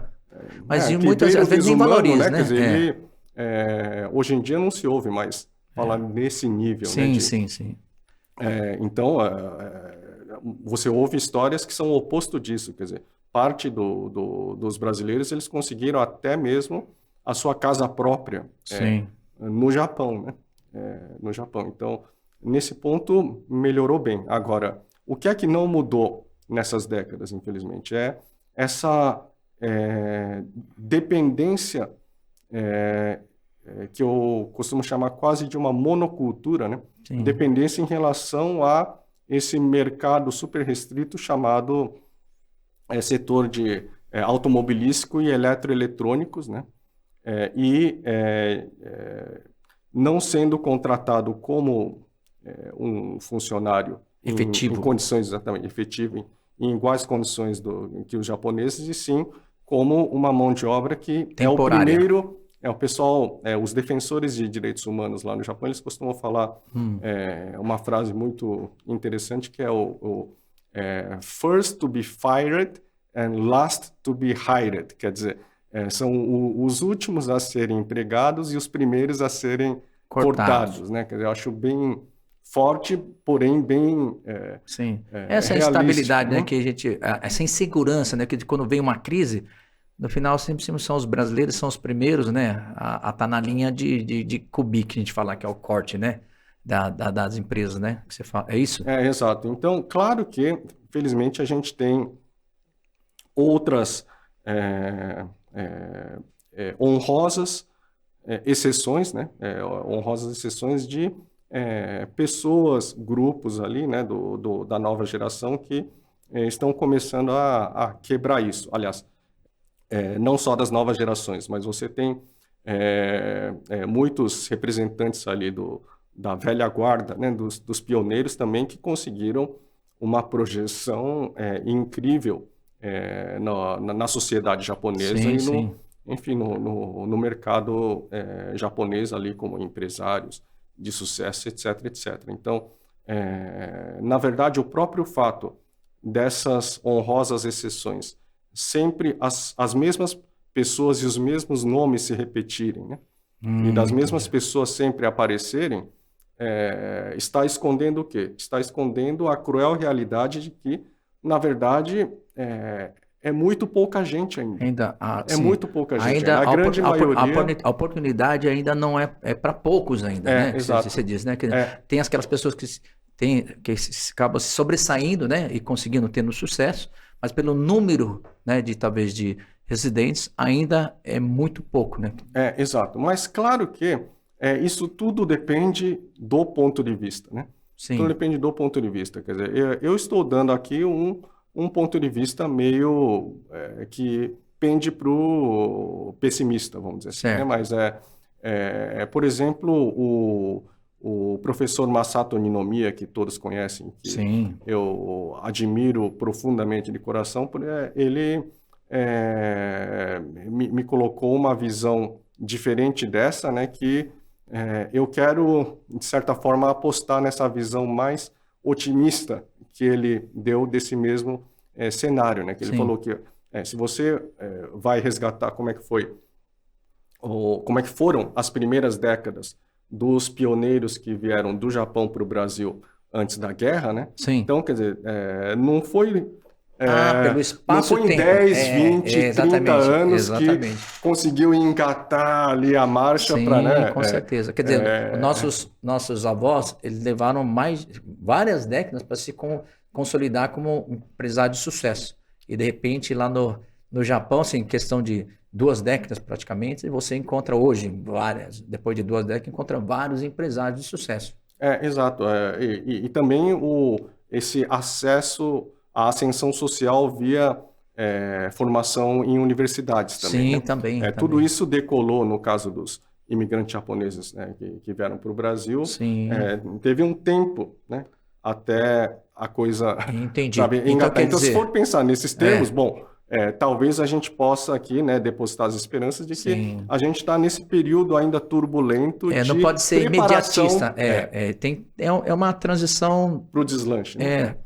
natural até, né? Porque se for pensar, né, realmente, como foi falado, esse comparativo, você precisa passar, né, por todos esses processos, né, Exato. até chegar, né, ao o que seria o ideal, né?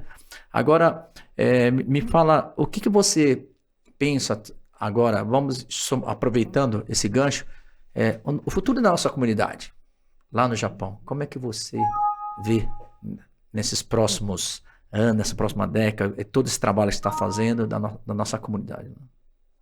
Então, esse futuro aí do que a gente chama de comunidade dos brasileiros no Japão está metade nas mãos dos próprios imigrantes e a outra metade, entre aspas, nas mãos do governo japonês ou da sociedade receptora japonesa, né? Porque se se uma boa parcela dos brasileiros no Japão, e isso eu incluo tanto as gerações mais, né, que já vieram desde 1990, como as gerações jovens, nascidas e ou crescidas no Japão, né? Se conseguirem, de forma consistente, investir na educação, de modo que vários consigam, né, o diploma, não apenas de conseguir o diploma universitário, mas conseguir o diploma em universidades de prestígio, a gente pode ter uma arrancada não a longo prazo, e sim a médio prazo, né, Sim, sim, sim. da comunidade, né? Então, essa parte, ela depende muito da conscientização Da própria comunidade. dos próprios brasileiros no Japão, né? É, E essa conscientização, ela está acontecendo aos poucos, né? Quer dizer, a coisa está melhorando. Agora, o que é meio imprevisível e nebuloso ainda, né, é como o governo japonês vai manter ou mudar, enfim, né, a maneira de tratar dessa questão que é a presença dos descendentes de japoneses originários da América do Sul no Japão, né? Então, eu quero acreditar que, mesmo que seja a contragosto, quer dizer, mesmo que parte da população japonesa não veja com bons olhos, né, que o Japão ele vai continuar valorizando, né, a presença do Nikkei, né, a presença do descendente de japoneses lá, por conta dessa história aí das relações Brasil-Japão, né? sim. Eu até acredito até pela própria necessidade, né? Porque a gerações, né? Lá, tanto a sociedade japonesa, acho que está passando por essa crise agora, que é a questão da natalidade, né? E que eles preveem daqui a algumas décadas que vai ter falta de mão de obra também lá no Japão. Então eu acredito também que acho que eles têm que ter essa convivência cada vez maior, né, da nossa comunidade, porque queira ou não, nós somos descendentes, temos a nossa cultura japonesa muito bem preservada aqui no Brasil, que é a maior comunidade, né, japonesa fora do Japão, e cada vez mais a gente percebe que o governo japonês estão dando cada vez mais atenção para a nossa comunidade e a valorização da nossa cultura aqui, porque isso reflete também para todas as pessoas que estão indo no Japão, né? Sim, sim, sim. E é difícil, né? É difícil porque eu sei que tem muitos políticos japoneses, muitos burocratas japoneses, e muitos cidadãos, né, comuns da população japonesa que são super simpáticos em relação à presença verde e amarela no Japão. Eles querem continuar tendo essa convivência com os brasileiros no Japão, mas, porém, existe uma outra ala que acaba ali criando barreiras que é difícil da gente entender por que as coisas acontecem dessa forma. Então, por exemplo, nem sei se isso vai deixar o nosso papo aqui meio chato, né? Mas, por exemplo, citando essa questão dos Yonsei, né? Da quarta geração, eu custo a entender por que determinadas cabeças ali do Ministério da Justiça do Japão resolveram criar tanto obstáculo para um Yonsei poder ir para o Japão, né? Que é o quê? A pessoa tem que ter de 18 a 30 anos. Nossa, vai limitar dessa forma, tão rígida, 18 a 30 anos, não pode levar cônjuge, né? Quer dizer, familiares não podem ir junto.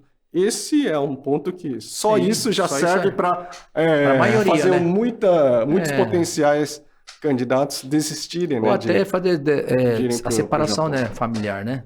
Mas a gente torce para que isso, né, com o tempo, né, a gente, é uma luta, a gente queria aqui agradecer também a você, né, essa luta que você tem em representar a nossa comunidade. E eu queria só entender uma coisa também, o que é o Dia do Fico? Bem colocado. O Dia do Fico, sem querer fazer a propaganda, mas já fazendo a propaganda da revista alternativa, né? Mas eu citei isso como título até numa das minhas colunas ali do ponto de vista ali, dizendo que a partir de determinado ponto eu tinha decretado o meu Dia do Fico no Japão.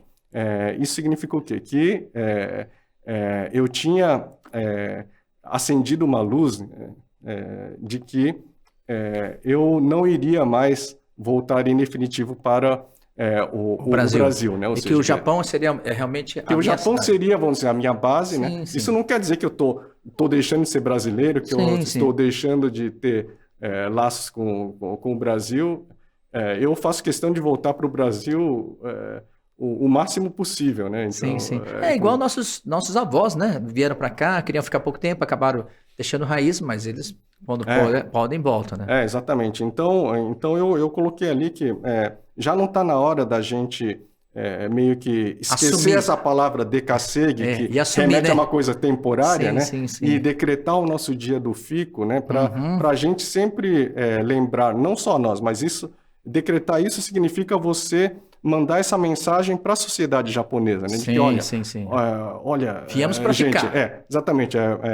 Vamos conviver, sabe? Em de uma forma harmônica, né?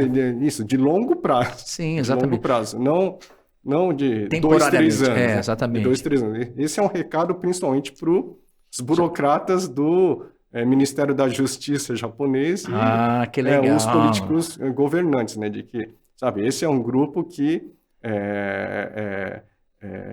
conscientemente escolheu ficar no Japão, o que não necessariamente significa fincar raízes no sentido de comprar um cemitério, né, o seu jazigo no Japão, né, mas de você ser um cidadão de longo prazo, quase permanente no Japão, né? Então,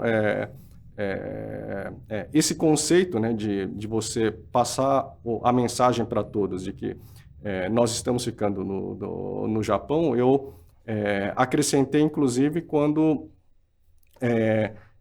eu fui incumbido pelo então cônsul do consulado brasileiro em Tóquio, né, que era na época o ministro Farani, hoje é embaixador, né?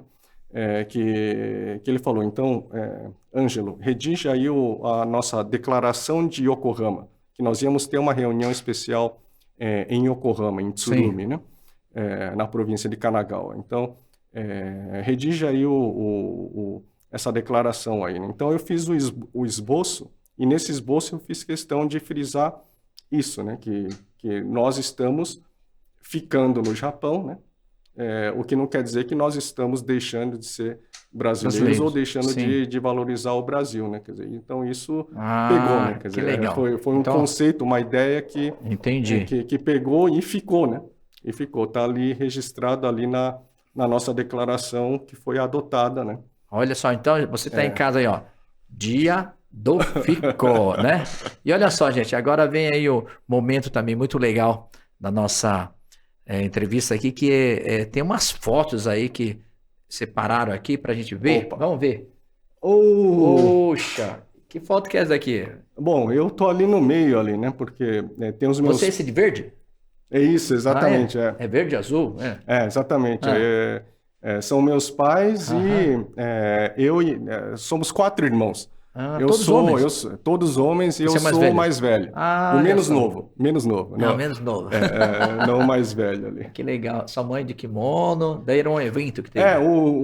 Os meus pais, eles sempre gostaram. Eles são Niseis. Eu sou um Sansei neto, né? Eles são Niseis nascidos no Brasil, mas sempre foram muito ligados ali que legal.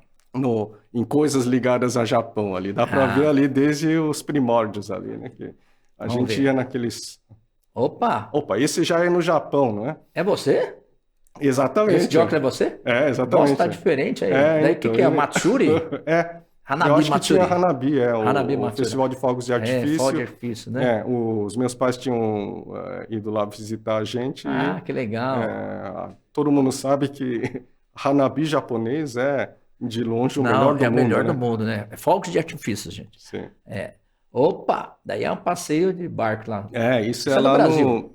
No Maranhão. A gente foi lá para os Lençóis Maranhenses. Aí ele está na fila da frente ali de óculos, a linda Kaori, minha esposa. Então, estamos eu e os meus pais ali atrás. Ai, que legal, que legal. Daí foi aonde? Esse é o programa da TV Asahi de Osaka. Esse daí é o apresentador? Não, esse é um outro estrangeiro que estava comigo ali. Tá participando do programa ali. Que legal.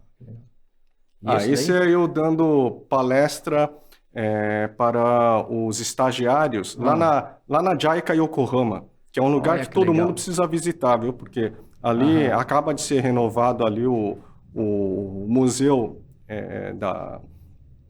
que conta toda a história ali da imigração japonesa para o exterior. Está fantástico agora. Olha que legal. E ali eles têm o centro de treinamento, então volta e meia eu sou convidado para dar palestra. Nesse caso, é meio raro, né? Geralmente eu dou palestras para o público japonês, né? Nesse caso eu estava dando palestra para os estagiários da América Latina que são convidados pela JICA para ir para lá, né?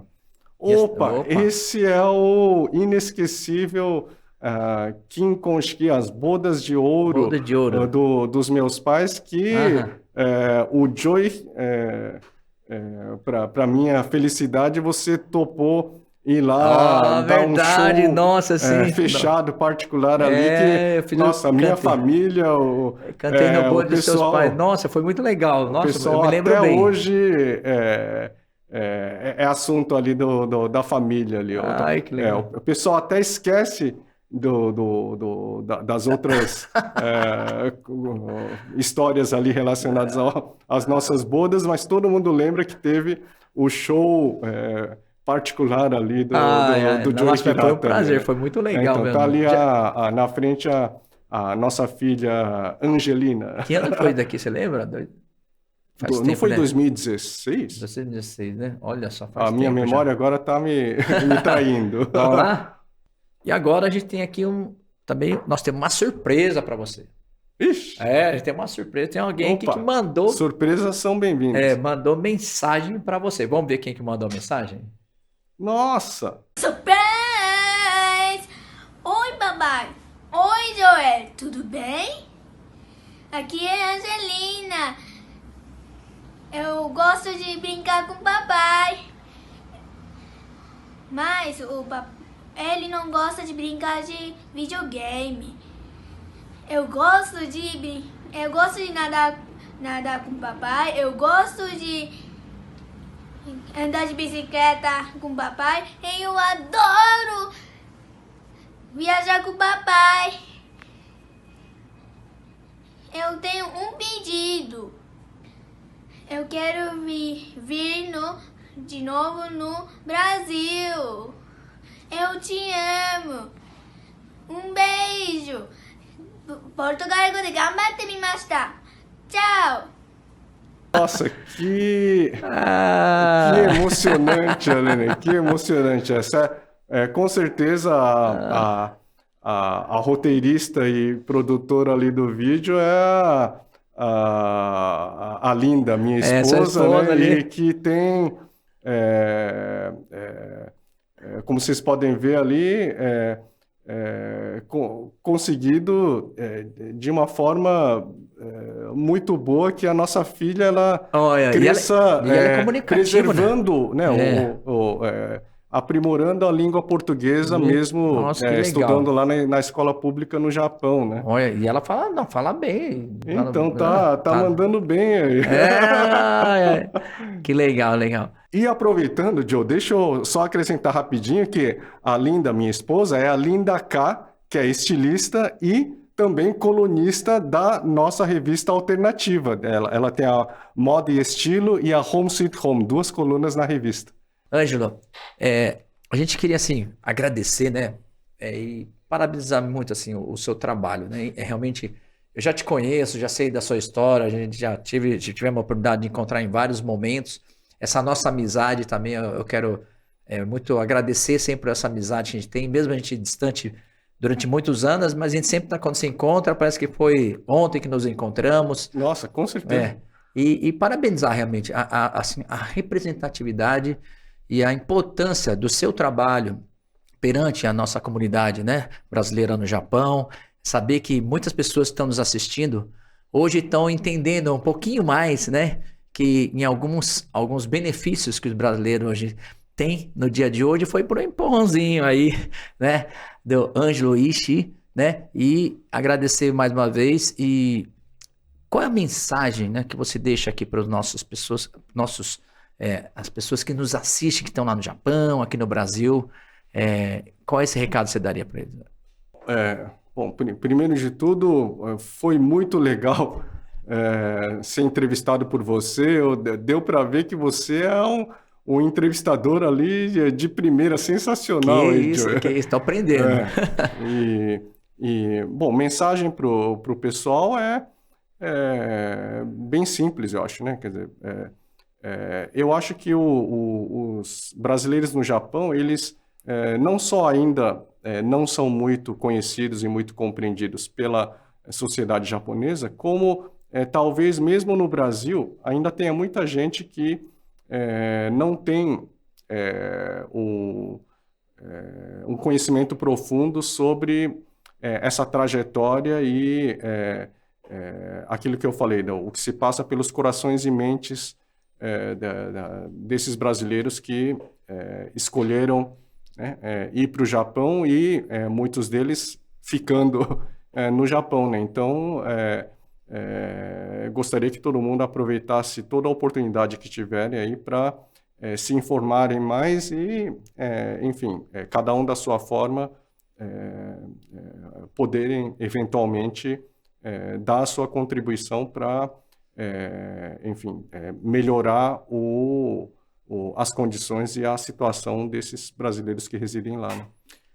Ângelo, então mais uma vez, muito obrigado. Você que está em casa, quer acompanhar mais o Ângelo, é só ir lá na coluna Ponto de Vista, na Alternativa, né? Na Alternativa Online, aí que você vai ter aí informações, acompanhar todos esses debates, né? Todos aí as polêmicas, né? E as informações que o Ângelo passa para você, né? E você que está aí também, não esqueça, siga todas as redes da Alternativa Online, deixe o seu like, acione o sininho e compartilhe com a hashtag Alternativa no Ar.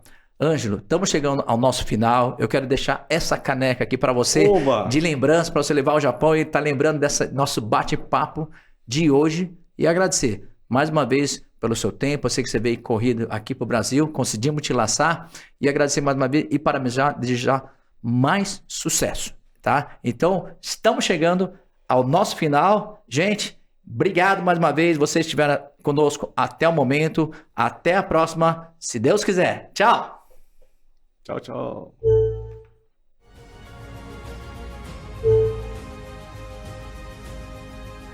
Juntos com a Alternativa no ar.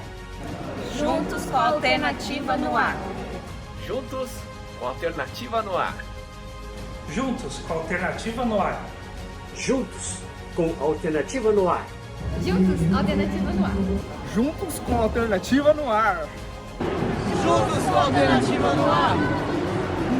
Juntos com a Alternativa no ar. Juntos com a Alternativa no ar. Juntos com a Alternativa no ar. Juntos